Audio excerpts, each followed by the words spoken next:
નમસ્કાર દર્શક મિત્રો, હું છું બાબા સૈયદ. જાગૃતિની જંગ એ જ વિજાપુરની ખબરમાં આપનું સ્વાગત છે. વિજાપુરના આંતરિયાળ માઢી ગામે હરિયાણા ભવિષ્યનું સંકલ્પ 400 વૃક્ષોનું વાવેતર, યુવાનો મહિલાઓનો ઉત્સાહ રહ્યો આકર્ષણનું કેન્દ્ર. સમાચાર વિગતવાર જાણીએ તો વિજાપુર તાલુકાના આંતરિયાળ માઢી ગામે પર્યાવરણ સંરક્ષણ અને હરિયાણા ભવિષ્યના નિર્માણ માટે પ્રેરણાદાયી પહેલ કરવામાં આવી હતી. ગામમાં આયોજિત ભવ્ય વૃક્ષારોપણના કાર્યક્રમ દરમિયાન 400 જેટલા વૃક્ષોનું વાવેતર કરવામાં આવ્યું હતું.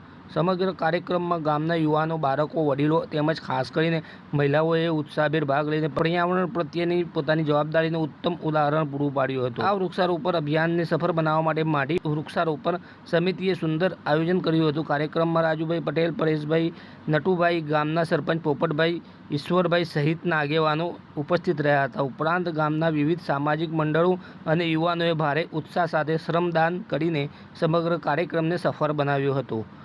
આ પ્રસંગે ઉપસ્થિત આગેવાનોએ જણાવ્યું હતું કે વૃક્ષો માત્ર પર્યાવરણનું જ નહીં પરંતુ માનવ જીવનનું પણ રક્ષણ કરે છે. વધતા પ્રદૂષણ અને બદલાતી આબોહવાની વચ્ચે વૃક્ષારોપણ સમયની સૌથી મોટી જરૂરિયાત બની ગયો છે. દરેક વ્યક્તિએ ઓછામાં ઓછું એક વૃક્ષ વાવી તેની જાળવણી અને માવજત કરવાની જવાબદારી સ્વીકારવી જોઈએ. ત્યારે જ આવા અભિયાનોનું સાચું પરિણામ મળશે. સમગ્ર કાર્યક્રમ દરમિયાન ખાસ કરીને ગામની મહિલાઓનો ઉત્સાહ સૌના આકર્ષણનું કેન્દ્ર રહ્યો હતો. મહિલાઓએ પુરુષો અને યુવાનો સાથે ખભે ખભા મિલાવીને વૃક્ષોનું વાવેતર કર્યું, જ્યારે બાળકોએ પણ પર્યાવરણ બચાવવાનો સંકલ્પ લીધો હતો. વડીલોએ યુવા પેઢીને વધુમાં વધુ વૃક્ષો વાવી હરિયાળું ગામ બનાવવાનો સંદેશ આપ્યો હતો. વિજાપુરના આ આંતરિયાળ માઢી ગામે લોકભાગીદારીથી યોજાયેલું વૃક્ષારોપણ અભિયાન માત્ર એક કાર્યક્રમ પૂરતું જ નહીં રહે પરંતુ સમગ્ર સમાજને પર્યાવરણ પ્રત્યે જાગૃત કરતો અને હરિયાણા ભવિષ્ય તરફ આગળ વધવાનો પ્રેરણાદાયી પ્રયાસ બની રહ્યો છે.